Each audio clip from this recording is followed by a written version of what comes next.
वो रोल पे रोल।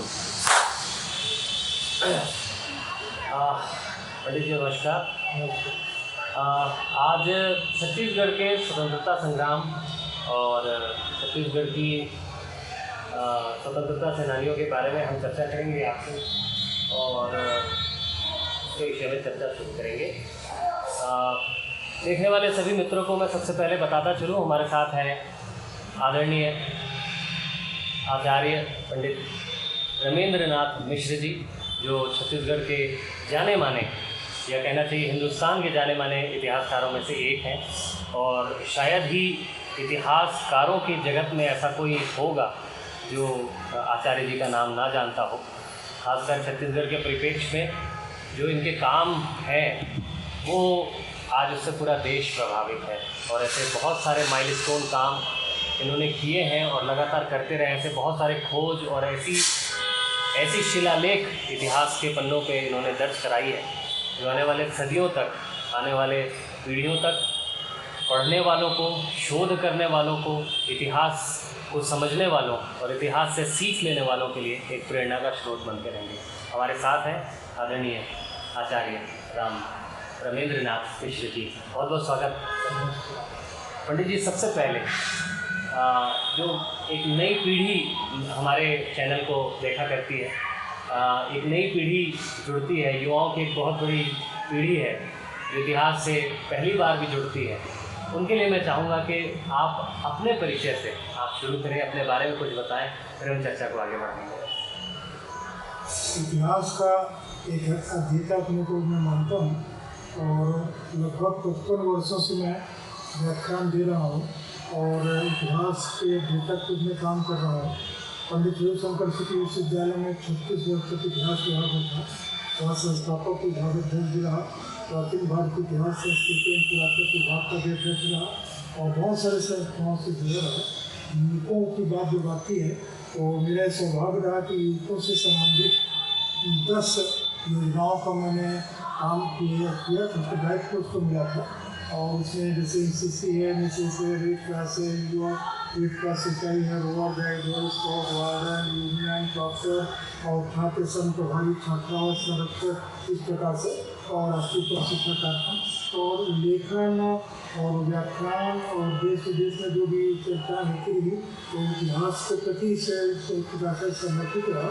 और मैंने कोशिश की कि पंडित लेखककार पांडे ने 1920 में क्षत्रिय गौरव पंचायत मंडली की स्थापना की थी जो 100 साल है और उसका नाम बाद में महाकौशल इतिहास परिषद रखा था, जिसका मैं सचिव हूँ। उसके माध्यम से भी हम लोगों ने काम किया। 1933 से 1935 रिसर्च जनरल में किया था और देश की पुरानी संस्था के रूप में उसको नाम को याद किया जाता है। तो और यहाँ पर सबसे बड़ी विशेषता चीज़ है कि संस्कृत में एक पंक्ति में कि छत्तीसगढ़ की प्रत्येक विभूतियों पर, समाज पर, व्यक्तियों पर, उनके दल पर, धर्म पर हमारे मार्गदर्शन में सर्वप्रथम शोधकार हुआ है। वी नारायण सिंह का नाम जो आप सुनते हैं 1975 में उनके विकसित करके युवक इंसान नाम रहा। माता कौशल्या के मंदिर के यहाँ से सजा कर निश्चित किया था 1976 में। इस प्रकार के बहुत सारे ग्रहों के ग्रह के काम के 36 लोगों से काम करवाया और घासी जात जी पे, कुलचंद बघेल पे, सुंदरलाल शर्मा पे, ठाकुर कालीलाल पे और छोटी लाल पे,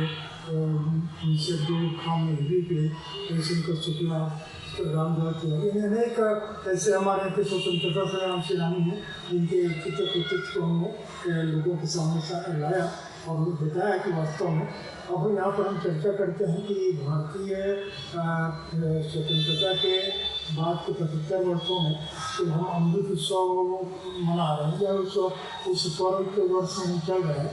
तो हम लोग 1857 की क्रांति से 1947 तक भारतीय स्वतंत्रता आंदोलन के इतिहास का काल हम उसे कहते हैं। यद्यपि इसके पहले भी प्रयास हुए थे ईस्ट इंडिया कंपनी और अंग्रेजों के द्वारा जनता के साथ में अत्याचार, उत्पीड़न, शोषण की बात जब हुई थी तो वहाँ के जनजातीय लोगों ने एक प्रकार से विरोध किया था और 1775 से शुरू होता है प्रकार से। और 1818 में सोना खान के जमींदार राम राय ने 1824 में कफांदुर में जैसे वहाँ पे जमींदार देखिए जैन सिंह जी को, और बाद में 1857 की क्रांति की बात आती है तो सोना खान के जमींदार क्रांतिवीर नारायण सिंह को हम पाते हैं। उनके समय में 1856 में अकाल पड़ा था और जमींदार के कर्तव्य के नाते तमाम व्यापारियों से उन्होंने आग्रह किया कि मैं बाड़ी में अनाज लौटा दूँगा, आप इन भूख जनता को वितरित कर दिए। उनके मना करने पर उन्होंने अपने कर्तव्य का निर्वहन करते हुए उत्तर कोठी से धान निकलवा के मुख्य जनता ने बटवा दिया था। और इसमें जो है डिप्टी कमिश्नर रायपुर था इसको सूचित भी कर दिया। और पर इसके बावजूद भी व्यापारियों की शिकायत पर या मौके की तलाश में जो अंग्रेज थे उन्होंने उनको गिरफ्तार कर लिया। संबलपुर जाते रास्ते में रायपुर के लिए बंद कर दिए थे। 1857 की क्रांति जब प्रारंभ हुई, मंगल पांडे जी से हमारे सामने आते हैं और बहादुर साहब के नेतृत्व में वो आगे सब आंदोलन करके लक्ष्मीबाई का के इन सबका। तो रायपुर के सैनिकों ने सोचा, रायपुर के जो जेल में थे लोगों ने कि यहाँ आंदोलन किए नारायण से सबसे उपयुक्त व्यक्ति रहेंगे और उनको जेल की दीवार में सुरंग बना करके बाहर निकलने में उन लोगों ने मदद की। तो मरम्मत काम चल रहा था, एक सुरंग का रास्ता बना दिया और वहाँ से निकल के नारायण सिंह सोना खान पहुँचे और 500 साथियों को एकत्रित करके चारों तरफ मोर्चाबंदी करके अंग्रेजों को मुक्त प्रकार से रोका।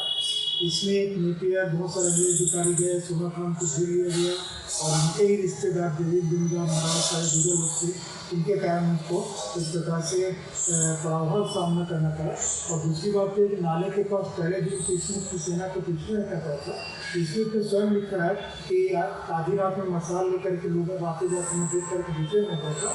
उन लोगों ने क्या किया कि गाँव में आग लगा दी, बुजुर्गों को बच्चों को तनाना शुरू किया और नारायण सिंह को एक प्रकार से चर्चा की स्थिति में ला करके जब नारायण सिंह पूर्व कार से नीचे आए तो उनको एक प्रकार दूसरे अंग्रेज नेता एक बाजू में जहाँ पर खड़े हो गए थे तो इन लोगों ने उनको गिरफ्तार कर लिया नारायण सिंह को और रायपुर जेल में ला करके उनको बंद कर दिया और 4 दिन एक प्रकार से मुकदमे का नाटक सफल हुआ था। और 10 दिसंबर गुरुवार को उषा काल में प्रातः जेल के समक्ष जनता और सैनिकों के बीच में उनको फांसी दे दी गई। उनको जब फांसी दी गई तो सैनिक लोग वहाँ जो खड़े थे उनमें मैगजीन लश्कर हनुमान सिंह था जो कि मन ही मन संकल्प कर लिया तक मैं इसका बदला लूँगा। जिस दिन नारायण सिंह ने शहादत दी उस दिन जेल में कैदी में भोजन मिलते हैं। तो अंदर ही अंदर उस समय जो ये थे सैनिक थे और सिपाही थे वो एक प्रकार से बहुत दुखी थे। 18 जनवरी 1858 को सिडवेल नामक एक अंग्रेज अधिकारी अकेले अपने कक्ष में बैठा था, सेवा किया हुआ था। तो हनुमान सिंह तलवार लेकर के कमरे में पहुंचा और उसने उस तलवार के वार से उसको समाप्त कर दिया और तलवार लेकर के बाहर आके अपने दोस्तों को ललकारा और शस्त्रागार को के लोगों को बुलाया और 6 घंटे तक उसका विरोध चलते रहा। अंग्रेजों ने चारों तरफ से आज का जो पुलिस परेड ग्राउंड है वही छाउनी थी यहाँ पे आजकल वही बचा हुआ है शस्त्रागार। तो ये किया लेकिन उसके बाद अंग्रेजों के सामने ये लोग इनके 17 साथी गिरफ्तार हो गए और 17 साथी गिरफ्तार क्योंकि हनुमान सिंह को पकड़ने में लोग सफल है, 5 रुपये इनाम भी रखा था, सब कुछ हुआ। और इन 17 लोगों को कैद करके मुकदमा का नाटक करके 22 जनवरी 1858 को सुबह जनता और सैनिकों के सामने इनको फांसी दे दी गई। तो देखिए हनुमान सिंह ने दुर्गाराय मंदिर के जंगलों में पुरानी दुर्ग में एक क्लास और किया था और राजकुमार कॉलेज में अंग्रेज अधिकारी जो सो रहे थे उनको पूरा समाप्त करने के लिए तलवार लेकर के अंदर गए थे लेकिन चौकीदार के गिरने के कारण उसमें नष्ट है। अंततः वो कहाँ गए किसी को नहीं पता चला और इस प्रकार से उनकी जो नेतृत्व आंदोलन हुआ तो 17 लोगों को फांसी दी गई जिसमें सभी जाति सभी धर्म के लोग थे। उसमें जहाँ परम गाजी खां, मुल्लू, देवी दिन, श्री गोविंद, अब्दुल हयात इन सब का नाम हम पाते हैं 17 लोगों का।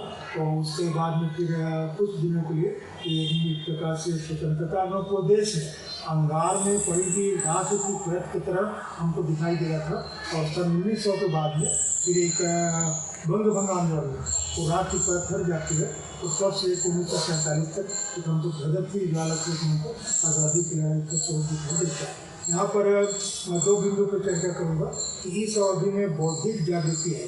छत्तीस में रेवाराम बाबू ने रतन कुमार तिवारी के है उनकी किताब लिखा खंडे राव ने लिखा था राजा विनोद करके।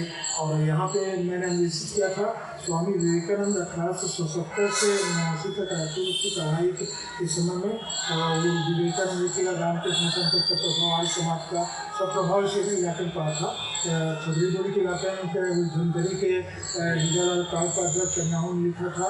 और इस प्रकार से बौद्धिक जागृति है। और 1 जनवरी 1900 को पेंडा रोड से माधव और सत्येंद्र ने पत्रिका निकाली कलकत्ता में की तरह। और उससे जब जागृति आई तो बाद में देखते हैं पंडित सुंदरलाल शर्मा बंग भंग आंदोलन के बाद में विद्यालय सिंह रविशंकर शुक्ला जागृत हुए। स्वदेशी आंदोलन में 1906 में आता है। 1907 में सूरत की बात होती है। 8वीं तिलक के मामले जेल के बाद में प्रथम विश्व युद्ध शुरू हो जाता है। और परिस्थितियाँ देश की राजनीतिक परिस्थितियाँ भी राष्ट्रीय आंदोलन को प्रभावित करेगी। गांधी जी 1915 के बाद इसका प्रभाव करता है। और तिलक ने एक प्रकार से दिल्ली सेन के साथ गोल लीग एक बनाया संगठन किया था। इन्हीं परिस्थितियों में जलियांवाला बाग कांड की घटना 1919 में होती है। इसने एक प्रकार से पूरे हिंदुस्तान को जागृत कर दिया। और बड़े बड़े लोगों ने फिर इतिहास जीती अंग्रेजों जीती कैसे सत्य के दृष्टि वकील लोगों। और उस कांड के बाद में 1920 में कंडेल में एक नहर सत्याग्रह होता है, जो कि अंग्रेजों ने जानबूझकर सावन की बरसात की रात में गांव के लोगों पर नहर पानी के चोरी का आरोप लगाया था, जो गलत था। और अंग्रेजों ने टैक्स लगा दिया। गाँव में धमतरी अंचल के गाँव में इतनी एकता थी कि कोई भी आदमी इकलाई बाजार धमतरी में एक आदमी खरीदार उनको मजिस्ट्रेट नहीं मिला, कुछ नहीं मिला। अंत में हार खा के उन लोगों का आधा टैक्स दे दो। जब उनको पता चले कि सुंदरलाल शर्मा गांधी जी काउंसिल से कलकत्ता गए हैं, उन्होंने एक प्रकार से टैक्स को माफ़ कर दिया। 20 दिसंबर 1920 को पहली बार महात्मा गांधी छत्तीसगढ़ में रायपुर में आए और धमतरी भी गए थे 1921 में। और ख़ास करके आप देखेंगे कि विशेष करके इस तरह उस समय एक जागृति है। और कंडेल नहर सत्याग्रह को मैं खास करके असहयोग आंदोलन का एक पूर्वाभ्यास या रिहर्सल मानता हूँ, क्योंकि असहयोग आंदोलन की घोषणा यहाँ से जा करके गांधी जी ने दिसंबर में नागपुर में की थी। तो कंडेल नहर सत्याग्रह में दिखा एक प्रकार से जागृति उत्पन्न की है। और विशेष करके हम देखेंगे कि उसके बाद में फिर आप पाएंगे कि गांधी जी ने सहयोग आंदोलन की शहीद कर दिया। अच्छा पंडित जी, चौरी चौरा कांड के कारण आपने आदिवासियों की बात करी।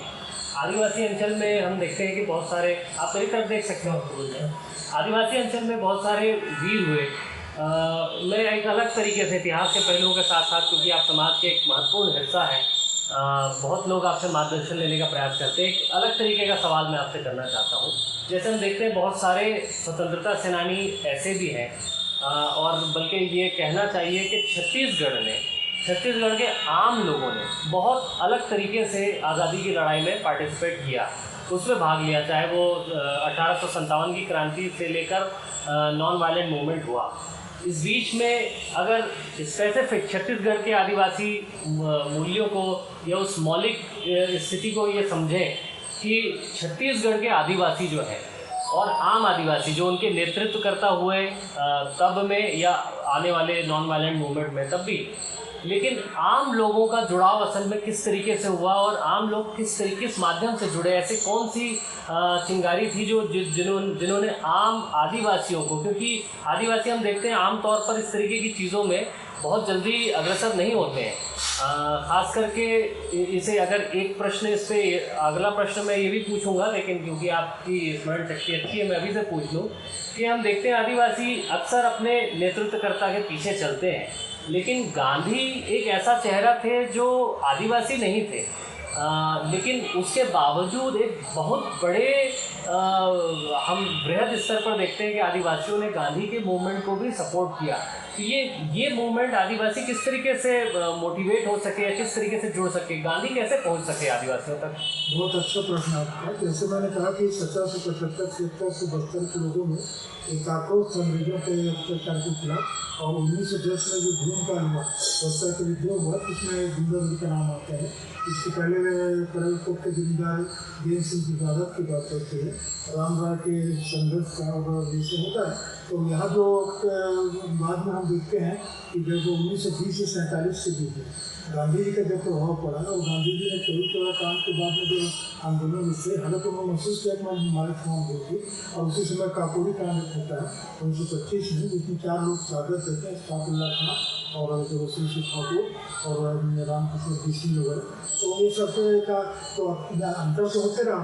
और इसमें क्या हुआ कि गांधी ये एक क्षेत्र का सौभाग्य था कि गांधी जी के प्रभाव काल में ही असहयोग आंदोलन के बाद में नगरीय सेवा में जंगल सत्याग्रह किया।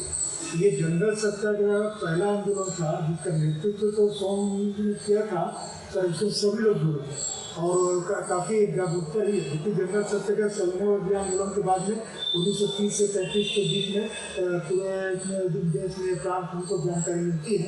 तो ये एक अच्छी पहल थी छत्तीसगढ़ में। और इस प्रसंग में सविनय आंदोलन सब जो जंगल सत्याग्रह हुआ तो तमोरा सत्याग्रह एक महासमुद्र का नाम आता है। दयावती बाई जो थी तो 14 साल की बालिका थी, तो एक बंदूक मैंने अंग्रेज अधिकारी के बंदूक के सामने में मैंने सीधा कान को खड़ी हुई थी और अंग्रेजों को बल्कि बंदूक पकड़ा के उसने अंग्रेज अधिकारी को एक तरह से जय निर्देशा कहा जाता है। और 200 महिलाएं ने उस बच्ची के साहस को देख कर उसको ये कर दिया था। तो एक अच्छा प्रसंग आदिवासी समाज की जागृति का मिलता है। नगरीय सेवा तमोरा देखते सत्याग्रह बालू वगैरह में ये एक चेतना थी।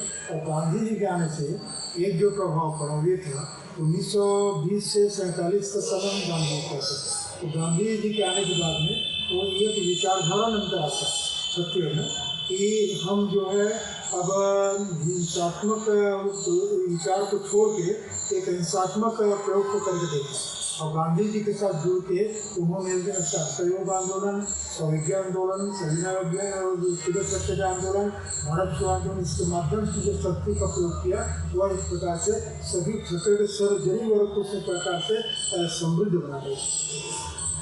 अच्छा, दूसरा अगर इसका पहलू मैं जानना चाहूँ, क्योंकि हम नेशनल सिलेबस पे बात नहीं कर रहे हैं, हम नेहरू जी पे बात नहीं कर रहे हैं, हम अम्बेडकर जी पे बातें नहीं कर रहे हैं, हम छत्तीसगढ़ के उन आम लोगों की कहानियों को समझने की कोशिश कर रहे हैं तो उन्होंने किस तरीके से इस आज़ादी के आंदोलन में अपने आप को न्यौछावर किया। हम देखते हैं पंडित जी के बहुत बड़ी संख्या में छत्तीसगढ़ की महिलाओं ने इस आज़ादी के आंदोलन में एक मतलब उसे आप 10% भी नहीं कह सकते या 20% कहेंगे, 50% कहेंगे या पुरुषों से अधिक आप कहेंगे। इसको किस तरीके से देखते हैं कि छोटी छोटी बच्चियों से लेकर बड़ी बड़ी महिलाएं और जिन्होंने अपना सब कुछ न्यौछावर किया, जानें भी गंवाई और लाठियां भी खाई। कोई एक आध संदर्भ मुझे ऐसा याद आता है किताब के पन्ने से कि एक अनशन के दौरान जब लाठियां भांजी गई तो पुरुष भाग खड़े हुए थे, लेकिन छत्तीसगढ़ की महिलाएं उस जगह पर मौजूद रही और वो लाठियां खाते रही। तो आप महिलाओं, छत्तीसगढ़ की खासकर की जो महिलाएं हैं, उनको इस आज़ादी के आंदोलन में किस तरीके से देखते हैं? निश्चित रूप से डॉक्टर राधाबाई के नेतृत्व में यहाँ की महिलाओं में एक अच्छी जागृति आई थी। और जैसा कि हम देखते हैं डॉक्टर राधाबाई नागपुर की थी, रायपुर नगर पालिका में स्वास्थ्य विभाग काम करते थे। तो उनको पहली महिला थी जो 3 बार जेल गई थी 3 आंदोलन में, सविनय में, व्यक्तिगत राजभवन में। तो उन्होंने जब यहाँ पर टीका भाई की दुकान में जब शराब बंदी के रूप में टिकटिंग किया था वहाँ पे, तो महिलाओं के बाल को पकड़ के कोतवाली ले जाया गया था। तो वो सब प्रसंग मिलता है। और महिलाओं में रोहिंग्या का धर्मिया है, रुक्मणी बाई है, और खास करके खूबचंद बघेल जी के परिवार के पत्नी और 2 लोगों का नाम मिलता है। और मनोहर लाल श्रीवास्तव जो थे उनके परिवार के 2 लोगों को जेल जाने का नाम मिलता है। और ऐसे बहुत सारे नाम हम पाते हैं। का नाम आता है। गांधी जब आए थे नए मंदिर में विजय नगर में चिंतन की दृष्टि से उस समय भी उनको 35 बालिका से जल निकलवा के लोगों को पिलाया गया था, छिड़का गया था। मैं इसको सुधार के आया था, मैंने आपको तो कहने का मतलब है कि एक जागृति है। और एक प्रसंग मेरे पे आ जाता है तो जैसे कभी सुंदरलाल शर्मा ने स्पष्टता का काम पहले कर दिया था, गांधी जी के भी साथ गिराया था कि हमारे यहाँ पहले हो गया था। उसी प्रकार से पंडित रामदयाल तिवारी ने गांधी मीमांसा लिखा और वो गांधी जी ने खुद उसका दर्द की तारीफ की, जवाहरलाल नेहरू तारीफ की, दादा धर्मों की तारीफ की। और उनकी जब बात करी, उनकी चिट्ठी मेरे पास था, अपनी चिट्ठी राधा भाई को लिखा था कि बेटी मैं 8-10 चिट्ठियाँ लिखूँगा, संभाल के रखना, पिता का पत्र चिट्ठी के नाम पर एकत्रित करेगा।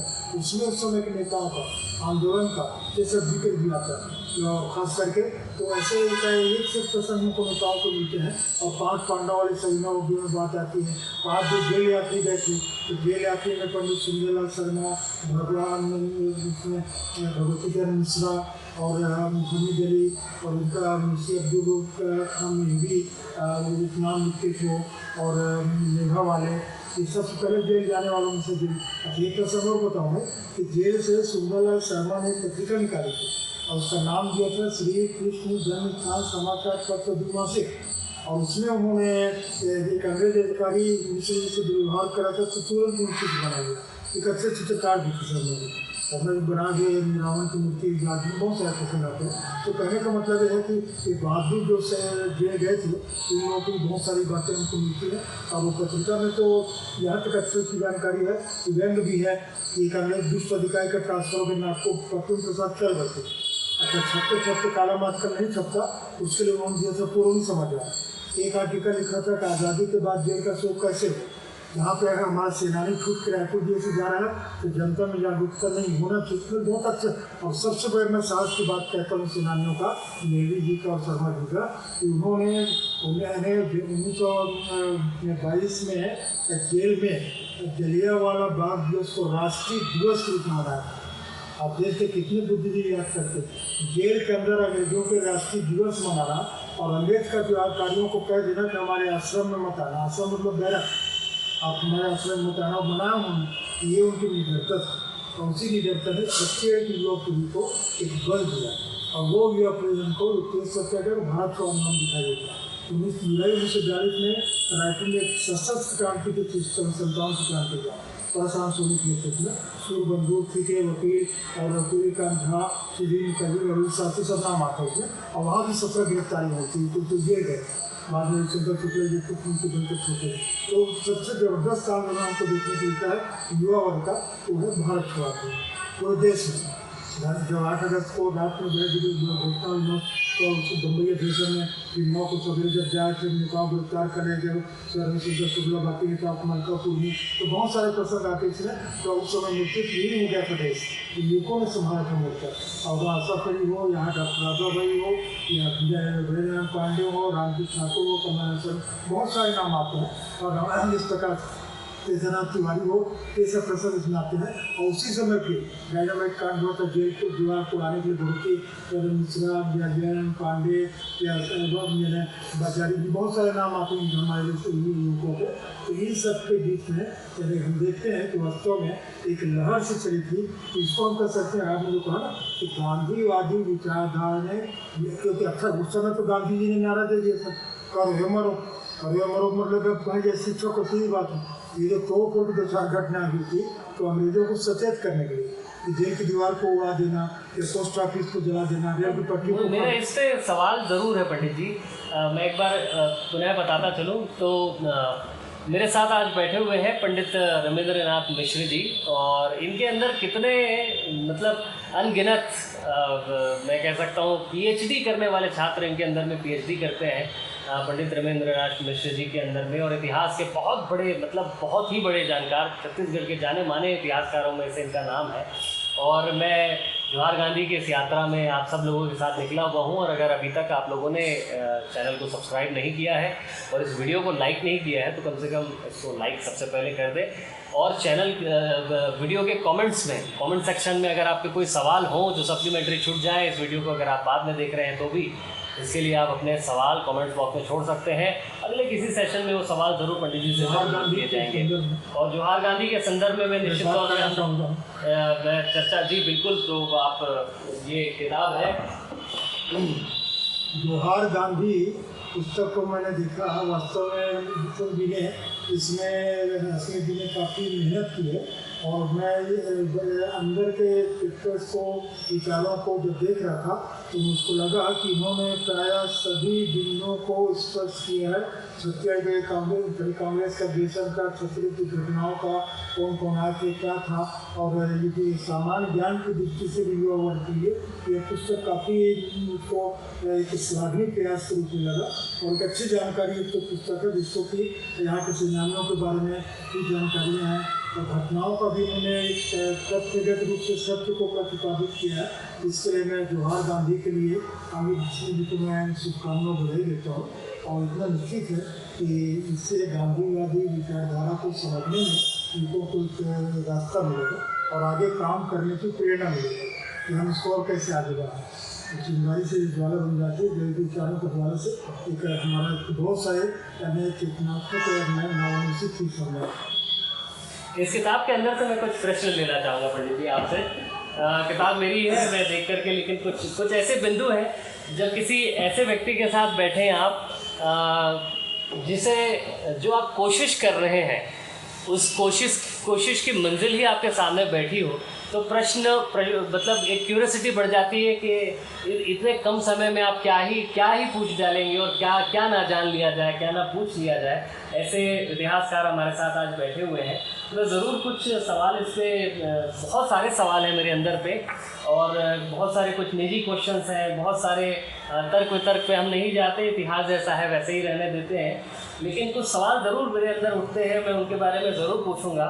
जैसे कि मैंने अभी पंडित जी से पूछा कि छत्तीसगढ़ की महिलाओं के योगदान के बारे में पूछा, रेवोल्यूशंस के बारे में इन्होंने बहुत अच्छे तरीके से बयान किया। शहर के बारे में पंडित जी लेकिन मैं जानना चाहता हूँ, अपने आप में छत्तीसगढ़ और रायपुर शहर अपने आप में एक इतिहास का या स्वतंत्रता संग्राम की लड़ाई का एक सेंटर बना रहा। रायपुर, धमतरी, दुर्ग, ये जो कुछ खास शहर हैं, अगर इसे इस तरीके से डिस्क्राइब करना चाहें या इस तरीके से इसको संज्ञा देना चाहें कि हेरिटेजेस ऑफ छत्तीसगढ़, के छत्तीसगढ़ के प्रमुख स्थान कि ऐसी कौन कौन से स्थान हुए हैं जहां स्वतंत्रता संग्राम की बड़ी घटनाएं हुई हैं, चाहे गांधी आए हो या वीर नारायण सिंह जी को फांसी दी गई थी, उन्हें तोप छोड़ा दिया गया था, उससे थोड़ा सा इतिहास में कॉन्फ्लिक्ट है, वो आप अच्छे से क्लियर कर पाएंगे।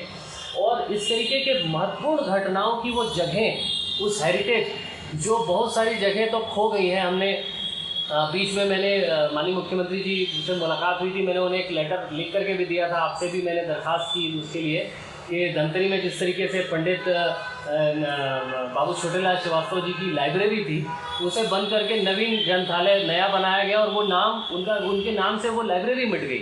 तो मुझे ऐसा लगता है कि ऐसे बहुत सारी जगह हैं, आज भी मौजूद हैं और होंगी भी, जो स्वतंत्रता स्वाधीनता संग्राम से जुड़ी हुई हैं और वो मिटते जा रही हैं समय के साथ। तो क्या ऐसी जगहों को चिन्हांकित किया गया है?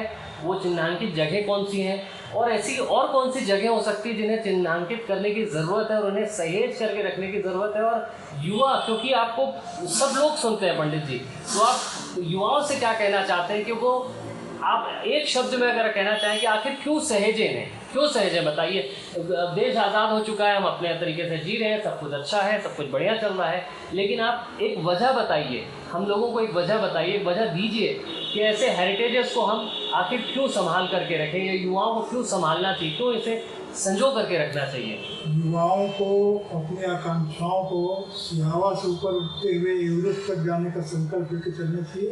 और छत्तीसगढ़ के युवाओं को मैं यही कहूँगा कि हमारे जो गौरव स्थल है छत्तीसगढ़ में, ये आज़ादी की लड़ाई के प्रतीक हैं, जैसा कि कनबेल है, धमतरी है, बिलासपुर है, मुंगेली है, रतनपुर है, बलौदाबाजार है, भाटापारा है, दुर्ग है, तो ये राजनांदगांव है, बालोद है, थुई खदान है। तो बहुत मैंने ये सब क्या था कि यहाँ पे मध्य प्रांत बरार में 15 में 14 रजवाड़े थे। तो रजवाड़ों में तो कम हुआ क्योंकि राजाओं का अंग्रेजों से प्रभावित राज था, किंतु डायरेक्ट अंग्रेजों के नियंत्रण में रायपुर, दिल्ली, जो दुर्ग और बिलासपुर जिला था। तो ये भी संयोग है कि संबलपुर जिला 1905 तक हमारे छत्तीसगढ़ में था। तो सुरेंद्र शाह जी का जो योगदान है, मैं उनको देश में पहला व्यक्ति मानता हूँ जो 1828 से युवा थे, तब से उनकी भावना के खिलाफ थी और 1884 तक वो अस्सीगढ़ के जेल में अंग्रेजों ने उनको कैद कर दिया था रायपुर और नागपुर संबलपुर से नजदीक पड़ा करके। तो सौभाग्यवश में खंडवा गया था राष्ट्रपति ने, तो अस्सीगढ़ के किले में चढ़ करके मैंने उनको श्रद्धांजलि अर्पित की थी। तो सुरेश साय जो था उनको भी हमने भूल सकते, इधर गुंडा दो सुरेश साय और जैसे कि आप देखते हैं शहर या जगहों के नाम से, जैसे मैं आपको एक बात कह, संबलपुर को मान के चलो, उसको संबलपुर को मान के छत्तीसगढ़ का जिला था उसको भी मान के चले। और शहर जैसे आप ले लेंगे बाद रायपुर जैसे आते हैं, तो रायपुर में समय आज़ादी के लड़ाई से जुड़े स्थान थे, आनंद समाज लाइब्रेरी है, सफरे विद्यालय है, गांधी चौक है, टाउन हॉल है, म्यूजियम का स्टोरी भवन है और राजकुमार कॉलेज है। ये जो मंदिर है ये तो आनंद समाज लाइब्रेरी और सुंदर ठाकुर प्यारेलाल सिंह ने और अग्रवाल ने 1909 में सरस्वती पुस्तकालय की स्थापना की नाम हुआ। मेरा सौभाग्य है कि 40 साल बाद ताला लगा था, मैं डॉक्टर देवदत्त मिश्र रिसर्च में गया, उसको खुलवाया।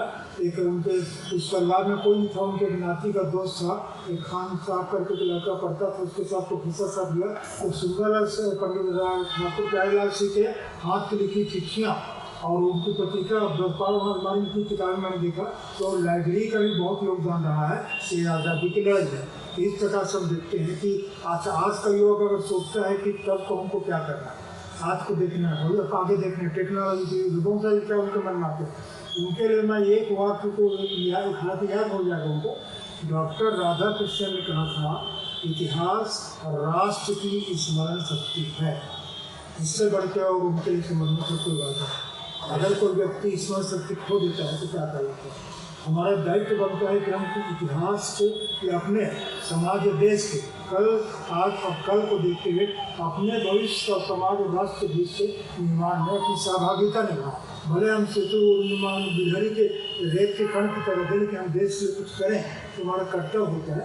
तो आज के युवा पीढ़ी के लिए मैं जिस समिति में रहा तो पाठ्यक्रम में भी मैंने लोगों के कर्तव्य को आगे छपे में छुट्टी होती किताब मेरी सुनाव छापा है। तो उसमें सभी लोगों के ताकि युवकों को पता तो चले कि उनके वर्ग से लेकर के बड़े वानर से था, वानर से बलिका मर्याद थे, 14-15 साल 12 साल के बच्चे थे, वो क्या छत्ते में। अच्छा, इसमें हाँ एक जो पांडव आते हैं, 5 पांडवों की जो कहानी कहते हैं,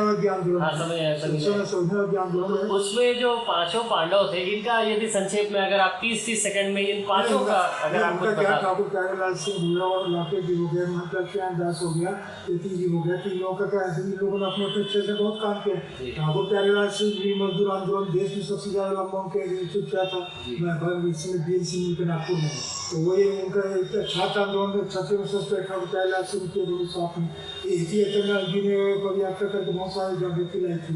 और इससे खास करके महंत रोशनी अंदर से व्यक्ति थे, धार्मिक संस्था में जुड़े थे, तो उन्होंने समाज में एक जागृति की ने इनको कांग्रेस में लाया था। तो ये जब इन लोगों का नाम आता है तो शिवदास दागा, मौलाना अबुल रऊफ खान, तो शिवदास दागा सदर प्रधान थी और वो भी लोकप्रिय नेता थे, सांसद थी। वो तो इतने लोकप्रिय थे, बड़े नेता उनके साथ चुनाव हार जाते थे। और उसमें मुंशी अब्दुल खान के योगदान को तो हमने सामने लाया। एक हमारे विद्यार्थी थे अर्शी खान करके, आजकल विचार नहीं हो स्वर्गीय लोग कोरोना काल में, और उन्होंने उनको PhD करवाया था। तो वो जेल पत्रिका चर्चा मैंने की, तो जेल पत्रिका में सबसे पहले हमें लोगों को बताया कि मुंशी अब्दुल रऊफ खान में ये नाम लिखते थे और वो उनकी हस्तलिखित सिद्धार्थ शर्मा की, उसमें हमने देखा इन लोगों ने प्रकार से पूर्ण रूप में अपने समर्पित कर दिया। और एक प्रसंग और बनाऊँ, युवा संबंधी आपने प्रश्न किया है। 1940 में रायपुर में एक ऐसा वातावरण निर्मित कर दिया गया था कि आपस में धर्म को लेकर के या युवा वर्ग समाज भिड़ गया। तो मुंशी अब्दुल रऊफ खान ने एक अपील निकाला था स्टूडेंट लोगों को, रायपुर के युवकों के लिए, कि हमारा शहर रायपुर इतना सद्भावना का शहर रहा है, इतना अच्छा रहा है, कभी कुछ नहीं हुआ, सब मिलजुल के आपस में रहो, इससे बढ़ के क्या हो सकता है। तो छत्तीसगढ़ में सद्भावनाओं का घर भी कैसा है। और इस प्रकार से हम देखते हैं कि चाहे खिलाफत आंदोलन हुई तो उसमें भी यहाँ के लोगों ने कंधे से कंधे मिला साथ दिया। यह बात है 37-47 परिस्थितियों में बदलती है, और फिर भी ये मेरे के राष्ट्रीय भावना से यहाँ के लोग अभी जुड़े। खिलाफत आंदोलन की आपने बात करी, काफ़ी समय तक 35-37 तक, चलिए ठीक है, वो डाइल्यूट होते आ गया था। लेकिन 1920 में बापू के साथ में आने वाले हामिद अली, शौकत अली, मौलाना शौकत अली भी साथ आए थे। और क्या बताते हैं कि जय स्तंभ चौक में जब बापू अलग जगह कहीं ले रहे थे तो मौलाना शौकत अली भी बहुत उनके जय सन चौक में जो उनका हुआ था, और खिलाफत आंदोलन को लेकर के छत्तीसगढ़ के मुस्लिम भी समाज के बहुत सारे लोग जुड़े। तो इससे क्या ये अलग तरीके से चल रहा था, मतलब अगर ऐसी कोई दूरी बनाने की कोशिश की गई थी अंग्रेज़ों के द्वारा या नहीं, अंग्रेजों द्वारा बड़ी कोशिश की गई है, क्योंकि छत्तीसगढ़ में समाज जो था दूरी नहीं बल्कि सामूहिक प्रयास से चल रहा था। नया मंदिर में लक्ष्मण दास जी ने अली बंधुओं को रोक दिया था, तो गांधी ने क्या उन्हें तो देखते हैं 1935 में, तो उस समय भी क्या है कि मेरे महंत जी ने मंदिर खोल दिया, सबके लिए एक बहुत बड़ी घटना थी। तो उस समय ऐसा भेदभाव नहीं था, किंतु अंग्रेजों ने जो बीच बोया था उसका 241 करोड़ क्या दिखाई देते हैं। इस प्रकार से हम कर सकते हैं कि विशिष्ट आवेदन बहुत हुई, और हमारा जो छत्तीसगढ़ है, हमारा जो रायपुर है, ये रायपुर भावनाओं को मिलजुल के वापस रहते थे। इसलिए उस शुक्ला नेता हिंदू मुस्लिम जो आप की तरह है, तो इस प्रकार एक प्रबंध दिया करते थे कि एकता हमारा टूट थी छत्तीसगढ़ में।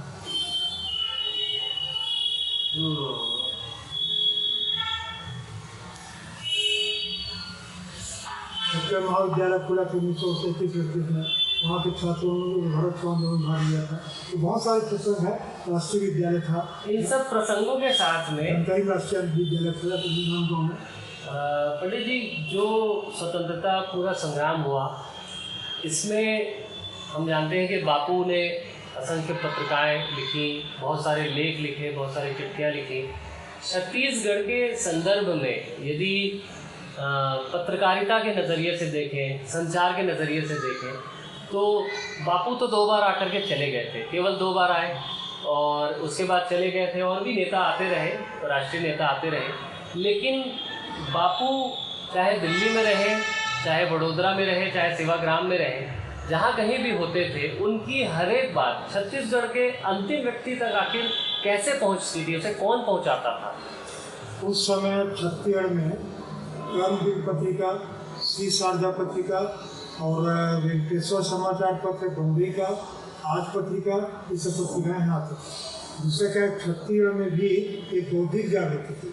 सफरे जी ने जहाँ 1900 से 1930 तक सोशलिस्ट निकाला, कानपुर पत्रिका 14, बिलासपुर डिस्ट्रिक्ट काउंसिल ने 1920 से 30 तक विकास पत्रिका निकाली, और रायपुर डिस्ट्रिक्ट काउंसिल ने 1935 से 38 तक में एक उत्थान पत्रिका निकाला। और आपने कहा कि एक पत्रिका मेरे पास है, कांग्रेस पत्रिका, जो लोगों को नहीं मालूम था, मैंने 20 साल में थे उसको, 1939 में नंद कुमार जानी के संपादक थे, और वो कांग्रेस पत्रिका के अंक में भारत माता का चित्र दिया, गांधी चित्र दिया है, और इस प्रकार से और महाकोशल पत्रिका, इन्होंने समाचार पत्र रविशंकर शुक्ला निकाला। राष्ट्रबंधु ठाकुर साहब ने ठाकुर प्यारेलाल सिंह बाद में शुरू किया, तो पहले मतलब दुख नहीं करता था पेशौरमा का भरत स्वामी किया गया। तो छत्तीसगढ़ में भी एक बौद्धिक जागृति थी। साहित्यकारों में पंडित भूषण पांडे, बुद्ध पांडे, तो जितने भी कुलदीप सहाय हो गए, ये सब अपने अपना योगदान दे रहे थे, और इसमें युवाओं को जोड़ करके आगे चल रहे। तो गांधी के विचार को यंग इंडिया पढ़ते थे मान लो, या गांधी के जो पत्रिकाएँ आती थी उस समय जितने समाचार पत्र छत्तीसगढ़ में सबसे ज़्यादा आता था हितवाद नागपुर शुद्ध नागपुर राजधानी थी मध्य प्रांत बड़ा की, हितवाद से बहुत सारी जानकारी मिली। मेरे पास बहुत सारे पेपर कटिंग है, इसमें उस समय तो 32-33। अच्छा पंडित जी, होता ये है कई बार, ये मतलब हो सकता है मेरा सवाल आपको बड़ा बचकाना सा लगे, लेकिन बहुत लोगों की उत्सुकता रहती है कि इतना गंभीर विषय है, देश की आज़ादी के लिए लड़ना था, निश्चित तौर पे मतलब क्या कुछ नहीं किया देश के युवाओं ने और हमारे जो बुजुर्ग आकर के गए। लेकिन आप मुझे बताएं, छत्तीसगढ़ के परिप्रेक्ष्य में हो, ये लोग अपने दिल को, आखिर अपने मन को, जैसे आजकल के जो युवा हैं बड़े जल्दी परेशान हो जाते हैं हम लोग, और इधर उधर सोचने लग जाते हैं कि क्या होगा, क्या हालत, छोटी छोटी परेशानियों में बहुत जल्दी डिस्टर्ब हो जाते हैं। आप मुझे बताएं कि आखिर जो हमारे इतने नेशनल लीडर्स थे, इतने बड़े बड़े नेता थे, ये अपना दिल बहलाने के लिए या अपने इंटरटेनमेंट के लिए क्या करते थे? इनको अपने मेंटल पीस इनका कैसा रहता था, या अपने आनंद के लिए ये लोग किस तरीके से कुछ करते थे? या कोई ऐसा रोचक किस्सा आपको याद हो पंडित सुंदरलाल शर्मा का, या इनमें से हमारे छत्तीसगढ़ के परिप्रेक्ष्य में किसी का कोई ऐसा रोचक किस्सा हो जो सुनकर मज़ा आए और पता चले कि हाँ, ज़िंदगी में चाहे कितनी भी तकलीफ़ें हो, उसके बीच में भी इंसान को इंसान बने रहने के लिए कुछ ऐसा रोचक भी करना चाहिए और किया जा सकता है। और ऐसे गंभीर लोग जिन्होंने इतनी बड़ी बड़ी चीज़ें करी हैं, वो भी बड़े लाइटली इन चीज़ों को लिया करते थे और इतनी बड़ी जंग जीत करके दिखाई। उसके बारे में यदि कोई किस्सा आप बता सकें। उस समय के युवा के तहत उनका एक ही लक्ष्य था कि देश आज़ाद हो, अर्जुन की तरह के लक्ष्य को चल रहे थे। तो राष्ट्र की चिंतन तो सर्वत्र था उसमें। हर सवाल जब आपने कहा कि व्यक्तिगत इन सब से हट करके जो समय मिलता था तो पुस्तक पढ़ने में, लाइब्रेरी में सब लोग अपने पुस्तक रखते थे, व्यायाम करने के लिए जाते थे, अखाड़ा में कसरत करना, ये करना, एक अलग अलग शौक था। और एक शौक और कुछ समय की हुक्म से लिखा, कविता लिखना, कहानी लिखना, नाटक लिखना और चिट्ठी लिखना, किताब लिखना, ये सब शौक भी था। तो ये सब के माध्यम से वो लोग या धार्मिक स्थानों का, पर्यटन स्थलों का भ्रमण करना, ये करके अपने एक प्रकार से, पर सबका चाप जो था, चक्र बिंदु जो था, देश को आज़ादी दिलाना।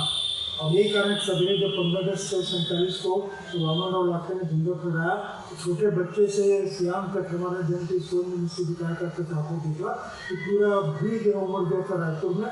और दिन होली और दिवाली का एक माहौल था, और गुलाल लगा रहे थे, गले मिल रहे थे। अनेक प्रकार से कह सकते हैं कि वो होली, ईद, दिवाली जैसे त्योहार एक साथ मिल जाता, लोगों की खुशी थी। और प्रसंग वैसे एक चीज़ मैं बता दूँ, हिंदुस्तान का पहली प्रतिमा थी सुभाष चंद्र बोस की, तो 15 अगस्त 1947 को सुबह इसका अनावरण किया गया था स्टेशन के सामने। यानी रामकृष्ण पाटिल उस समय के मंत्री थे, उनके द्वारा। और दुर्भाग्य है कि स्मार्ट सिटी के स्मार्टीकरण के चक्कर में कह लीजिए, तो जब देखा तो सुभाष जयंती के दिन में तो दुख हुआ, तो शिलालेख उनका फेंक दिया गया। जिसमें जो आप यही जानती कि 15 अगस्त को इसका अनावरण हुआ था, लाखन नगर चौक में जो स्तंभ था उसको निकाल कर शिलालेख को फेंक दिया गया, जैसा को सब बदल दिया गया। आप स्मार्ट बनाइए, पर इसको प्रकृति परक बनाइए, और तोड़ फोड़ करके बनाइए, क्या करें। आपने प्रतिमा की बात करी पंडित जी, मेरे तुरंत मुझे एक ख्याल और आया कि आज़ादी के बाद में आज तो 75 साल हो गए हैं। अब तो लोग आज़ादी के दिन को या इस आज़ादी के महत्व को सिर्फ 26 जनवरी या 15 अगस्त के रूप में ही जानते हैं, ऐसा लगता है। लेकिन देश के आज़ाद होते ही बहुत सारी ऐसी घटनाएं हुई जो तुरंत ही ऐसा लगने लग गया था कि शायद हम लोगों ने उनके अपने उस बलिदान को भुलाने की बहुत जल्दबाजी कर दी। जिसमें से एक प्रसंग मुझे याद आता है कि गांधी प्रतिमा जो रायपुर शहर में सबसे पहली लगाई गई, जिसके लिए राष्ट्रपति राजेंद्र प्रसाद जी इनवाइटेड थे और वो नहीं आ सके, और फिर उसका किसी अन्य व्यक्ति से कराया गया था अनावरण। अगर ये किस्सा आपको पता है तो मुझे ये बड़ा रोचक किस्सा है, इसे अगर आप बता सकें विस्तार से। तो आज़ाद चौक में जो प्रतिमा लगी है, उस प्रतिमा को उसका अनावरण सामान्य व्यक्ति कराया था जी। और ये प्रसंग कहते हैं कि किसी स्वीपर से जो है उन्होंने करवा दिया, सामान्य क्या कहते हैं उसे, सफाई कर्मी शायद, उनसे करवा दिया। तो आज़ाद चौक की जाली थी, तो वो उसमें हो गया। दूसरा क्या है कि मैं तो महसूस करता हूँ देशा के नाते, बल्कि विचार वक्त करते के बाद मेरा वाक्य निकला कि भारत के आंगन में खिंच गई एक दीवार, न किसी की जीत हुई न किसी की हार। ये हम दृष्टि त्रासदी मात्र हो गई। ये बड़ा अजीब लगता है इतिहास के पृष्ठों को पलटाओ तो इतना निश्चित है कि जो हो गया चला गया, वक्त बढ़ गया। लेकिन आज जो है वर्तमान को देखते हुए हमको तो मानना ही पड़ेगा कि कल, आज और कल, इसको जब तक हम नहीं सोचेंगे कि युवा पीढ़ी जो है सही रास्ते पे आगे नहीं जा पाएगी। इसके लिए निश्चित मान के चलिए कि समय के जितने सेनानी, सब सेनानियों ने इस प्रकार से जोर था। सुंदर शर्मा वो तथ्य चित्रकार था, व्यंगकार था, साहित्यकार था। इसके माध्यम से वो अपने व्यक्ति की शक्ति को युवाओं के सामने में प्रकट करते थे और जागृत करते थे। ये समय था। और खासकर डॉक्टर माधवदास पांडे जी, न्यूक्लियर त्रिपाठी जो 14 साल के थे उसमें जेल गए, वो लोग हमें जोश भी कविताओं को सुनते। अच्छा पंडित जी, थोड़ा ऊपर राज्य के थोड़े ऊपरी हिस्से में या राज्य के थोड़े निचले हिस्से में जाने की कोशिश करते हैं। अक्सर ये होता है कि हम अपने नेताओं को भी सुनते हैं जो आजकल है, वो थोड़ा सा पॉपुलिस्ट किस्म के भाषण और पॉपुलिस्ट किस्म के नेताओं का चयन करके अपने भाषण देने की कोशिश करते हैं। बहुत आयत रायपुर या अगल बगल से रहते हैं। क्यों ना कुछ अपने छत्तीसगढ़, क्योंकि बड़ा वृहद है, बहुत ऊपर तक है, भले छोटा सा है लेकिन बड़ा प्यारा है और बहुत ठीक ठाक बड़ा है, इतना छोटा राज्य भी नहीं है। चलिए रायपुर से थोड़ा 200-300 किलोमीटर ऊपर चले या 200-300 किलोमीटर नीचे चले तो इस दूर क्षेत्र में जहाँ रायपुर का कोई संवाद नहीं है, रायपुर के नेता वहाँ उस जगह पे नहीं है, बस्तर के किसी अबूझमाड़ इलाके में हो या सरगुजा के किसी दूर दराज किसी गांव के तरफ में बहुत सारे स्वतंत्रता सेनानी हुए, आखिर ये लोग फिर किस तरीके से जुड़ सके और वहाँ पर रायपुर की अपेक्षा वहाँ इस स्वतंत्रता संग्राम की लड़ाई किस तरीके से अलग थी और उन लोगों ने कैसे इस पे अपना हाथ इसमें लगाया और अपना पार्टिसिपेशन दिया। छत्तीसगढ़ को मैं सरगुजा से बस्तर तक, रायगढ़ से डूंगरगढ़ तक, ये पूरे क्षेत्र को छत्तीसगढ़ के अंतर्गत मानकर हमेशा मैं चलते रहा हूँ। तो मस्ता के सरगुजा तो निश्चित रूप से कोलता सुखमहोत्सव एक चरण के रूप लेते हैं। यहाँ पे जो आपने कहा तो मुझको कई प्रसंग याद है। पंडित सुंदरलाल त्रिपाठी देखते थे, इतिहासकार साहित्यकार थे, रायपुर वहाँ जाना था। हाँ, मैं सवाल असल इसीलिए किया, कई बार ये होता है कि हम क्योंकि राजनेताओं की ज़ुबान से कुछ पॉपुलिस्ट नेता जैसे हम भी चर्चा कर रहे हैं तो अमूमन पंडित सुंदरलाल शर्मा जी को लोग जानते हैं, पंडित रविशंकर शुक्ल जी को हर कोई जानता है, लेकिन कुछ ऐसे भी हैं जो बड़े नीचे रह गए या बहुत ऊपर छूट गए, तो जिनके रायपुर में बहुत ज़्यादा उनके प्रसंग में बात नहीं होती, लेकिन उनके योगदान बड़े हो सकते हैं और बड़े थे। जैसे मुझको संस्मरण करकर तो बुजुर्गों ने बताया था कि जब बस्तर में घूम का हुआ उस समय राजगुरु परिवार हमारा संबंधी हुआ तो सब बहुत से लोग आए। उस समय आने का क्या साधन था, बैलागाड़ी या तांगा। अब ताजु मानोगे कि देश में हिंदी गणित के लेखक पंडित केदारनाथ ठाकुर पहला हिंदी गणित 1908 वर्षाभूषण उनके माता पिता की मृत्यु कार्तिक पूर्णिमा हुई एक ही दिन को 3 दिन में तांगा से जगह पूछा जाते थे, उनका उन्होंने साध्य किया और राम सागर तालाब बना, अमराई बने, उसी के नाम से राम सागर पारा कहलाया। देश में और कोई बुद्धिजीवी तालाब बना हम लोग क्या है, तो दुर्भाग्य है कि वार्ड के इसमें उसका नाम भी उल्लेखित कर दिया गया। तो रायपुर बहुत सारी खासियत है, राजा ब्रह्मदेव से लेकर के 600 साल पहले से अभी तक, और लोग खासियत वैभव धरोहर सब मिटाते जा रहे हैं, मिटते जा रहे हैं। मैं अपना तो ठीक मैंने विवेकानंद जी के घर को ढूंढ के निकाला, तीनों मुख्यमंत्री कार्यकाल में उसको उनको ले जाकर दिखाया। अभी मुख्यमंत्री जी ने माननीय नहीं ऐतिहासिक दिमाग घोषित किया इस 25 साल में रहे। कस्तूरी भवन जो देश का सबसे पुराना एक है, दिल्ली से पुराना इनकी सबसे पहला, उसको ऐतिहासिक बस आती है अकेला चलो मैंने काफ़ी एक इतना मैं जानता हूँ कि युवा पीढ़ी और नागरिकों का भी कर्तव्य होता है कि अपने जीवन क्रम में 24 घंटे मैं निवेदन करता हूँ देश के भाषण देते 24 घंटे में 24 मिनट आप निकालिए। उस 24 मिनट में आप अगरबत्ती भी जलाइए, चाय भी पीजिए, राय भी लीजिए और कुछ लिखिए देश के लिए, समाज के लिए, युवकों के परिवार के लिए, तो आप कुछ कर पाएंगे। कई लोग प्रेरणा मिली आ जाते हैं, जहाँ की कुछ साल पा गए रहते तो इस प्रकार उदाहरण मिलता है। मतलब तो हम सोच कर बैठेंगे कि हमें वो अलग चीज़, हाँ इतना निश्चित है कि युवकों में जागृति लाने के लिए शिक्षकों का भी दायित्व होता है, वो भी प्रेरित करें सोशल इसमें और इसको लेकर के चलें तो काफ़ी कुछ बदलाव लाया जा सकता है। और जनरल इसमें खास करके आप देखें, जैसे मैंने एक बार एक समाचार पत्र में रायपुर यूनिवर्सिटी पेज का किसान बताया, एक पेज का मेरी थी उसमें, मेरा बात है तो मैंने कहीं लाइब्रेरी का वो पता है, तो मैंने ये कहा था कि छत्तीसगढ़ को 4 देवी स्थल जो है उनके द्वारा रक्षा की जाती है। शक्तिपीठ में हमारा उत्तर में और उसके बाद दक्षिण में दंतेवाड़ा और इधर झांसी देवी सूरत की तरफ और पश्चिमी बंगाल उनका एक है। इसी प्रकार से सभी समाज के जो धार्मिक स्थल बने उन सब के इसके अंतर्गत है। तो छत्तीसगढ़ में हम सही क्यों मानता हूँ, छत्तीसगढ़ में प्राचीन काल और अर्वाचीन काल दो काल में मानता हूँ। मध्यकाल में कोई भी सूबेदार राजा यहाँ की शासन नहीं किया, इसीलिए यहाँ की संस्कृति अच्छी है, कोई प्रभाव नहीं किया। हम लोगों ने कोशिश की नहीं बना पाया। मैं वर्तमान पे तो आऊँगा ही पंडित जी, थोड़ा सा मैं पीछे ले जा करके कुछ देखिए कुछ अच्छी बातें करनी ज़रूरी है, तो कुछ लोगों की शिकायतें भी तो रखना ज़रूरी है, कम से कम पता रहना चाहिए। क्योंकि यहाँ तो ये हो गया है कि जो जा चुका है उनमें से हर एक महान है। मैं छत्तीसगढ़ के जो राजा रहे हैं, जो दीवान हुए, इतिहास को पढ़ो तो पता चलता है कि जितने दीवान हुए छत्तीसगढ़ में उन लोगों ने तो बेइंतहा जुल्म किए। लेकिन जब हम देखते हैं छत्तीसगढ़ के जो महल आज की डेट में मौजूद हैं, उनके राजाओं का बड़ा सत्कार हो रहा है, बड़े जिंदाबाद के नारे लग रहे हैं, ये तो फलाना राजा, ये फलाना ये फलाना राजा जी हैं, ये तो उनके कुल वंश से हैं। और यही लोग अंग्रेज़ों के उस समय अधीनस्थ हो गए और उन्होंने जुल्म किया भी और करने दिया भी। तब भी मलाई में खा रहे थे और आज भी मलाई में है। मैं थोड़ा प्रासंगिक हो सकता है हो रहा हूँगा, तो इसे किस तरीके से देखते हैं? और ये जो हमारी जो रियासतें थी, छत्तीसगढ़ की जो रियासतें रहीं, इनमें से कौन छत्तीसगढ़ की ऐसी रियासतें रहीं जो अंतिम वक्त तक छत्तीसगढ़ के आम लोगों के लिए वफादार रही, कि उनकी सेवा में और उनके लिए उनके साथ मरने को तैयार रहे कि अगर मेरे लोग सही से नहीं जी पा रहे हैं तो उनके साथ रहें? और ऐसे भी कुछ लोगों को चिन्हांकित आप जरूर करें जो अंग्रेज़ों के हाथों बिक गए और जुल्म किया भी और होने भी दिया। जैसे कि मैंने कहा, मध्य प्रांत को बराड़ के 15 रजवाड़ों में 14 छत्तीसगढ़ में थे। और छत्तीसगढ़ में निश्चित रूप से आपने जो कहा, दोनों प्रकार के राजा थे। और जनता के हित में समर्पित भाव से काम करने वालों में एक तो उनको खड़ेगढ़ का राज परिवार मिलता है, जिसमें पूरे देश में जब रियासतों का विलीनीकरण हुआ था तो सबसे पहले हस्ताक्षर करने वालों में छत्तीसगढ़ की रियासत मेरठ, नांदगांव, श्रीखरान के लोगों ने दस्तखत किया था। बाद में उड़ीसा, मालवा करके कुछ बढ़ते थे। और उन्होंने ये इनके दान चिंता का उदाहरण एक ही है, पूरा राजमाल उन्होंने दान कर दिया 9 साल की बच्ची की नीति में।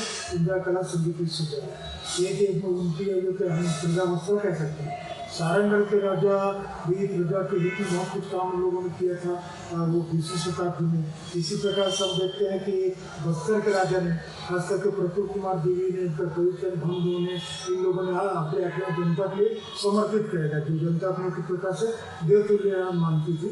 तो ये सब प्रसंग अच्छे राजाओं के इसमें आता है। और प्रशासनिक दृष्टिकोण से दोनों के मध्य में प्रशासन करने वालों में या एक प्रकार से प्रशासनिक जागृति लाने में सरगुजा परिवार है, नांदगांव परिवार जो बहुत दानी परिवार था। जहाँ हम बैठे हैं, महंत राजनांदगांव के राजा महंत घासीदास ने संग्रहालय के लिए दान किया था। मेरा सवाल ये है, आज़ादी के बाद तो बहुत लोग विलय हो गए, लेकिन मेरा सवाल ये है कि आज़ादी के पहले 200 वर्ष अंग्रेज़ों ने शासन किया।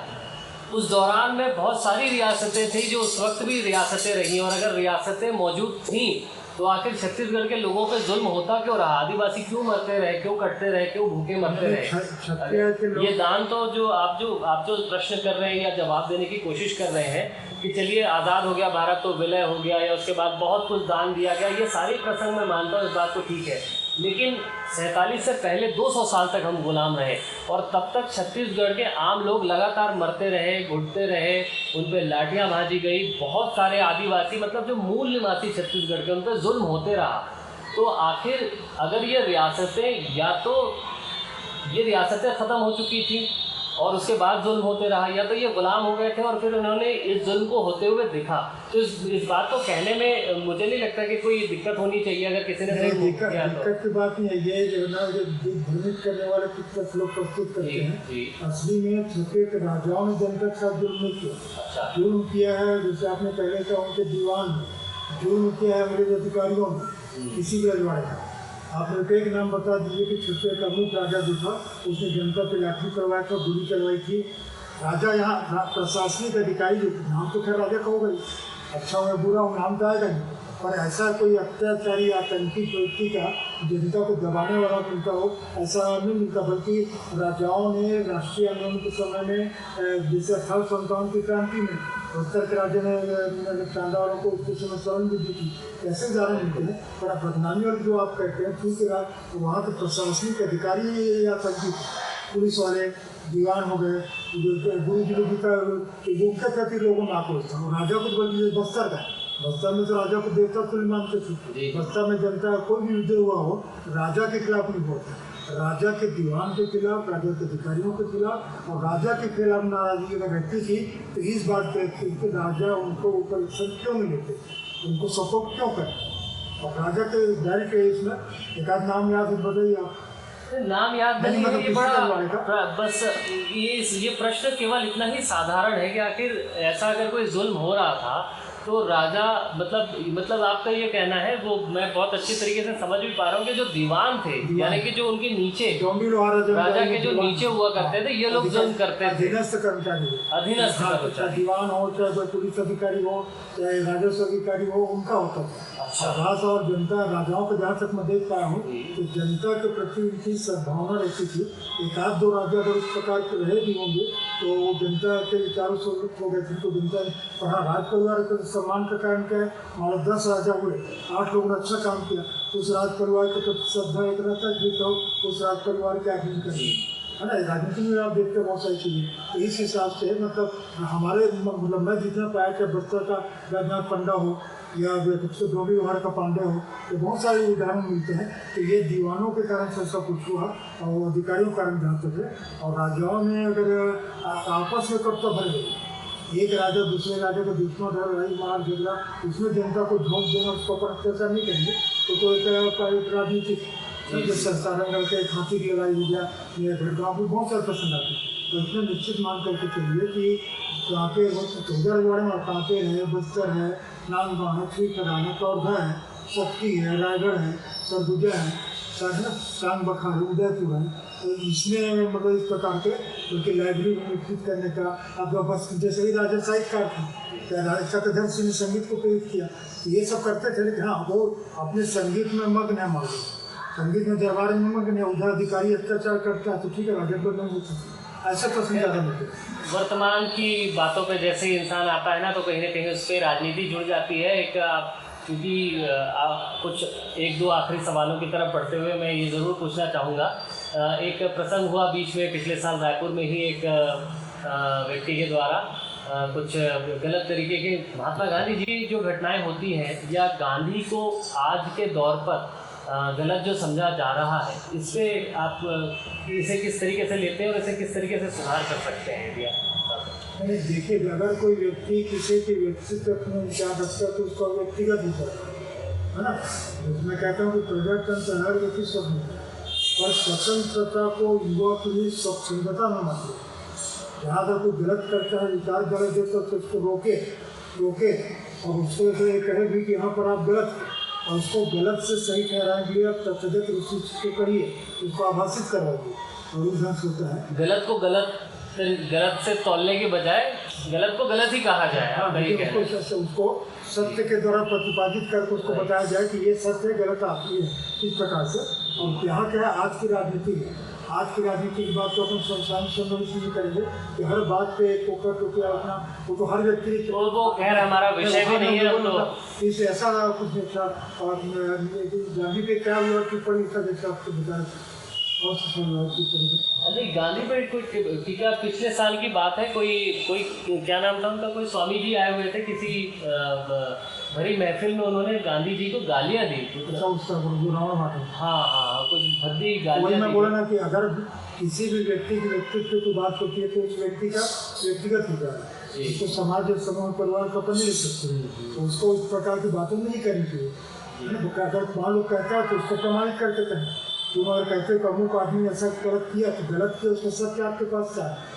ये एक तरह से राजनीति धर्म को राजनीति समाप्त हो या राजनीति है राजनीति को, तो उसको इस प्रकार से नहीं करना चाहिए। आदमी को सोच समझ के युवा पीढ़ी को दिग्भ्रमित करने के बदला सम्मान को जाने के रास्ते।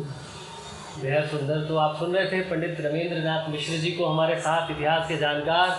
और मैंने हालांकि इनसे आधे घंटे का केवल समय मांगा था, लेकिन क्योंकि इनको छोड़ने का दिल नहीं किया और मैंने इनका बहुत सारा समय ले लिया। और मैं निश्चित तौर पे कोशिश तो ये रहेगी कि बिना किसी कट, बिना किसी अनकट की पूरा का पूरा वीडियो आपको ज़्यादा से ज़्यादा आपको सुनने मिल सके। और जब भी आप कभी रायपुर आए साथियों, तो इतिहासकार रमेंद्र नाथ मिश्र जी रायपुर में हैं, इनके दर्शन करने के लिए कम से कम आए। नए जो छात्र हैं, जो इतिहास के छात्र हैं, इतिहास में PhD आप देश में कहीं से भी शोध कर रहे हो, करना चाहते हो, किसी भी तरीके का शोध करना चाहते हो, अगर आपका ऐसा कोई इंटरेस्ट है तो आप यकीन मानिए कि ये आपके द्रोणाचार्य बन सकते हैं और आप इनके एकलव्य बन सकते हैं। तो आप जहाँ कहीं भी हैं, जहाँ कहीं से भी इस वीडियो को देख रहे हैं, आप सब लोगों से मेरी गुजारिश है, मेरा निवेदन है कि आप पंडित रमेंद्र रमेंद्रनाथ मिश्र जी को ज़रूर सुने। इनके और बहुत सारे बहुतायत वीडियो और भी जगह पे हैं, उन्हें भी सुने, इनको जानने की कोशिश करें। और इनकी शुभकामनाओं के लिए बहुत बहुत मैं आभार करता हूं। और आप सब लोगों से मेरी गुजारिश है, अगर कोई इनके लिए कोई सवाल हो तो मैं इनसे ज़रूर पूछ करके आपको बता दूंगा। आप कमेंट्स में अपने सवाल डाल सकते हैं, और अगर नहीं किया है तो अब तक लाइक कीजिए और चैनल को सब्सक्राइब करना बिल्कुल भी ना भूलें, क्योंकि ये वीडियो की सीरीज़ जवाहर गांधी की यात्रा इसी तरीके से चलते रहेगी। और हम छत्तीसगढ़ के स्वतंत्रता संग्राम सेनानियों की, अपने उन लोगों की कहानियों को, अपने पूर्वजों की उन बलिदान की कहानियों को ज़रूर जानने की, समझने की और समझाने की कोशिश करते रहेंगे, जो बहुत मायने रखती है और जिसकी वजह से आज हम ये कह सकते हैं कि भारत देश आज़ाद है, हम आज़ाद हैं और इसी तरीके से जीते चलते रहेंगे खुशियों के साथ। अंतिम कोई शब्द पंडित जी, यदि आप आशीर्वचन के रूप से कुछ कहना चाहें साथियों से मेरे बारे में, जवाहर गांधी के बारे में, तो आप प्लीज़ कह सकते हैं। मैं युवा को यही कहकर कुछ नहीं कहूँगा कि वो ज़िंदगी में हमेशा जो कर रहे हैं कि लक्ष्य लेकर के आगे चले, तो उत्तर उन्नति करें और जीवन में खुद का अधिक स्वस्थ लक्ष्य करें। तो मेरा सौभाग्य रहा है कि मैं UPSC PSC बहुत सारे इसमें जाता रहा संस्थाओं में, तो मन से एक भय निकाल के अर्जुन की तरह एक लक्ष्य लेकर जो उनको बनना है, करना है, उसको लेकर आगे चले और पढ़ें लिखें, आगे बढ़ें, छत्तीसगढ़ को देश से बढ़ाएं। तो उनके यहाँ उत्तर उन्नति की शुभकामना करते हैं। बहुत बहुत शुक्रिया, बहुत बहुत आभार आपका पंडित जी। इसे एडिट कर लेना। जी जी जी जी। क्या है आत्मश्लाघा शब्द को आप हटा दो 2 मिनट के लिए। जी जी। सुनो, पूरे हिंदुस्तान में मेरे को इंसाइक्लोपीडिया देते हैं।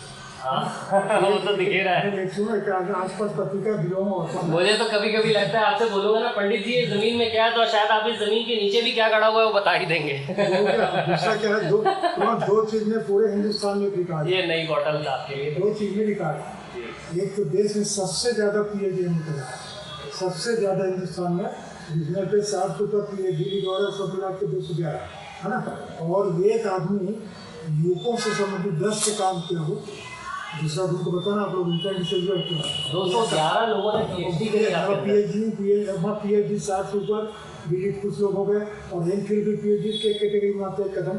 तो MPhil के ऐसा करके लघु से प्रबंध जिसको कहते हैं प्रबंध, वो सब होते रहा। और दूसरा क्या है कि जिसको आदमी अगर प्रोफेसर NCC लिया है, NSS नहीं लेते, NSS मेरे साथ सौभाग्य क्या है कि 10 स्कीम को करने का मौका देता है। NCC, NSS, Red Cross, road guide, scout, one union, proctor, राष्ट्रीय सेवा प्रॉक्टर, पूरा ये सौभाग्य रहा। और ये सब तो खरा ही है। और सब बड़ी एक और जानकारी आपके लिए दूँ कि मैं खुद चंद बगैर सिद्धेश्वर शुक्ला था, छत्तीसगढ़ राज्य गुरुनाथ 36 और 1 लाख लोगों के साथ मैंने गिरफ्तारी रायपुर में दी, 80,000 यहाँ पे ग्रुप में, और 11,000 के साथ में कर्नाटक दिल्ली दूसरा छत्तीसगढ़। तो इस समय मैंने रबर की डिग्री करवा की, मैं पानी 2 साल की, यही लक्ष्य था कि छत्तीसगढ़ के युवकों को नौकरी मिले, यहाँ के लोगों को भला हो, यहाँ का ये हो। और पहले काफ़ी कुछ होता रहा कि यहाँ का धन तो जाता था, पर परिवार कारणों से हम उसमें उपयोग नहीं पाता था। जैसे पूर्वभद्र में कब आता तो लिखा गया, यहाँ पे का धर्म, ये सब करके अपने का पूरा जीवन छत्तीसगढ़ लोगों से समर्पित थे। छत्तीसगढ़ गुरु व्याकरण को सामने लाए, 4 घंटा 4 महीने बैठे, मैं तो हुआ आदमी तो तुमको कहा था अगर बात करेंगे तो छत्तीसगढ़ को भी आज एम में रखा, मैं डिप्लोमा रखा, तो मैं पत्रकारिता में तो बहुत ही काम करके समय को छोड़ दिया।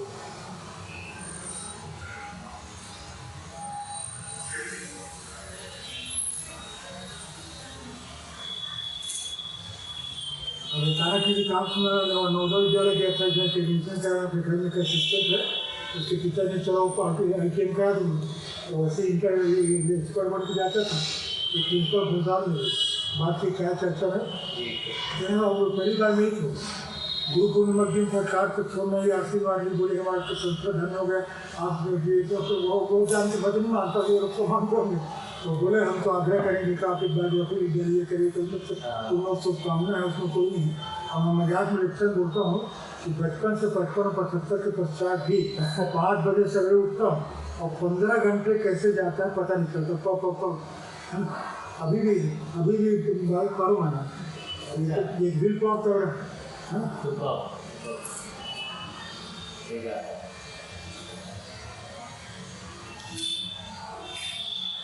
चलिए, अच्छा लगा आप लोग का सानिध्य। आपका शुभ नाम क्या है? हिमांशु चंद्रवंशी। चलो, कहाँ पर है तो घर कहाँ? मेरा नेटिव घर है कवर्धा। कवर्धा जा रहा हूँ, अभी पूछने वाला था। कवर्धा में क्या है कि चंद्रवंशी राष्ट्रीय आंदोलन में जुड़े, ये फैमिली से है नहीं क्या? नहीं मालूम नहीं मालूम, राष्ट्रीय नाम एक औरत चंद्रवंशी तो वो है ना, पत्ते से भी चंद्रवंशी। हाँ तो 3-4 लोग थे ना, मेरे पता तो चंद्रवंशी उन्हीं की फैमिली से ही है। अच्छा, इस दौरान ये स्वतंत्रता संग्राम के इसको लिखने के दौरान ही मेरे को पता चला बालोद में यूनुस जकरिया, जानते हैं आप क्या? यूनुस जकरिया हुए थे, उस टाइम के मालगुजार थे। उनको कोर्ट से वो ये जमींदारी जब्त जो असहयोग आंदोलन के दौरान, हाँ बालोद में असहयोग आंदोलन के दौरान अभी मैं सभी एक साहित्यकार से काम करवा रहा हूँ। मुस्लिम समाज का राष्ट्रीय शिक्षण क्या है दोनों करने वाले ये काम से करवा रहा हूँ।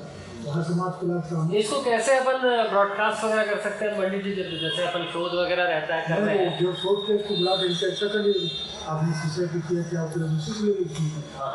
नहीं वो झा परिवार है ना, चंदा झा वगैरह वकील पढ़ा थे बड़े भाई, तो सब को बहुत आती है। पौर्णिमे का उसी परिवार था, तो मेरे इतिहास वाले तो सब मेरे स्टूडेंट पूरे इनकी छुट्टियाँ में इतिहास को पढ़ाने वाले इनके स्टूडेंट हैं। मैं कहीं लेक्चर देता हूँ तो 5 फ्री लोग बैठ रहे मेरा चला उसका जरूरी है।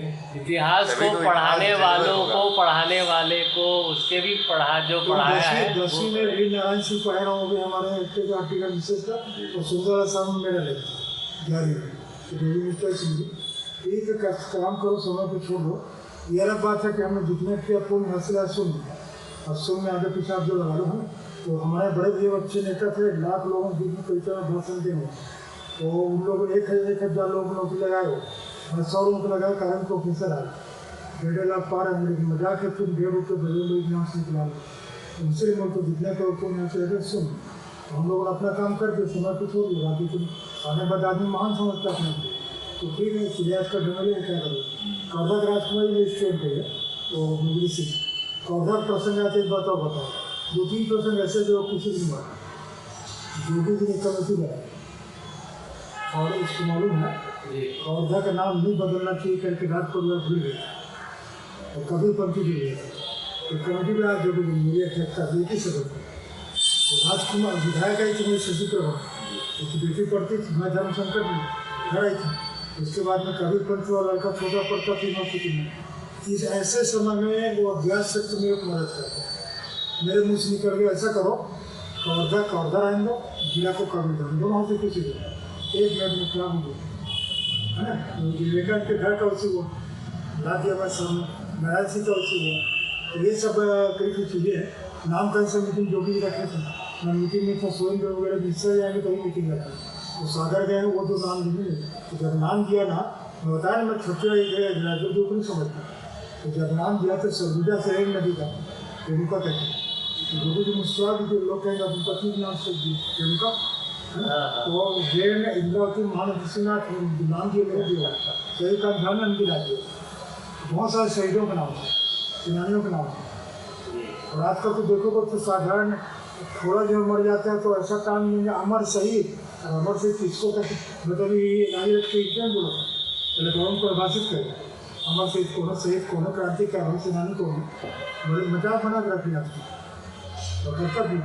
अच्छा संयोग से मैं लास्ट उदाहरण दे रहा हूँ कि स्वतंत्रता संग्राम सेनानी उत्तराधिकारी संगठन क्षत्रिय का संरक्षक 2 दिन अधिवेशन हो, उसमें आपको जाना था, मंगल पांडे के प्रवक्ता आए थे है ना, और 112 साल की सेनानी हुई क्लास 2 निमंत्रण बैठा था। तो उस टाइप से पहले बहादुर पांडे खरीदा बेचारा, तो सब ने तो उनको मैं जोड़ कर रखा हूँ। और प्रसंग बता रहा हूँ कि मेरे नाना ससुर पंडित तुम्हें पाठक 1912 के LLM सीखे और 3 फिल्मों से शत्रु कंडर PhD किया था। रविशंकर शुक्ला, राघवेंद्र राव पुराणजी उनके दोस्त थे, इतने धाता विद्वान इंग्लिश संस्कृत और प्रोफेसर थे, सभापति CP बनाया था। और प्रसंग आता था मैं चर्चा करूँ, दूसरे तो अभी तो हिंदी में निकल जाते थे है ना। पिताजी ने नॉर्मल स्कूल पढ़ाई छोड़ के चरखा लगे तो मैं गया और अपना सिंगार जिस गाँव देते उसे बरपाली गाँव था, स्वदेशी आंदोलन उसमें पूरा भी किया उन्होंने किया। जो गांधी नए मंदिर में थी माता जी भैया को पाके 2 मुझे भेज 1 साल का थे तो वो आंदोलन भर रही थी, सारी जवाब विदेशी वक्त सब लगी थी। तो गांधी जी को भैया कुछ कहा, ऐसा कुछ था भैया ने कि पूरे छुट्टी में सबसे अच्छा उत्तर निकले बहुत नाम था उनको। ऐसा तो गवर्नमेंट ने कहा था 150 लोग गिर गए, 2 महीने आंदोलन के लिए गवर्नमेंट को दिखना पड़ा। एक अच्छी क्षमता खुद ही निकल के अच्छी दोस्त है, बहुत सारा प्रसंग है मतलब। और कवर्धा में तो खैर काफ़ी है ना पूरा मंडला कवर्धा कब जाना हो रहा है कवर्धा आपका?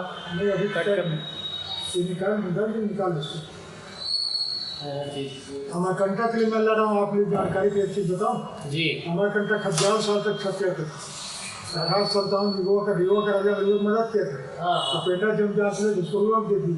अभी भी अमरकंटक में हमारी जमीन लोग तो छत्तीसगढ़ हम तो बना लो। अच्छा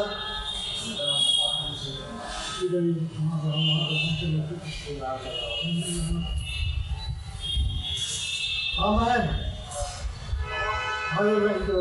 हो गया निकलो किसी फोन आया था तो चलो मैं आज हो चुकी हो गया खत्म हो सब काम है घर का कुछ खाना है ठीक है हाँ पंडित जी बिल्कुल हम लोग पैकअप करके निकल जाएंगे। आप आगे ठीक है पंडित जी कोई गलत शब्द निकला हो मैंने कुछ क्षमा। सारे का सामान है यार अभी खाना भी खाएगा तो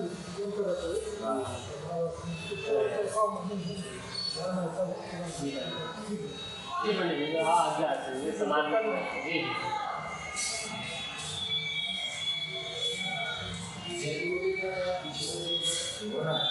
सब ठीक है, इसको ना चालू किया रिकॉर्डिंग चालू नहीं था शुरू का। इसको पहले चालू किया है, अरे इसको बंद ही नहीं किया, चल ही रह गया।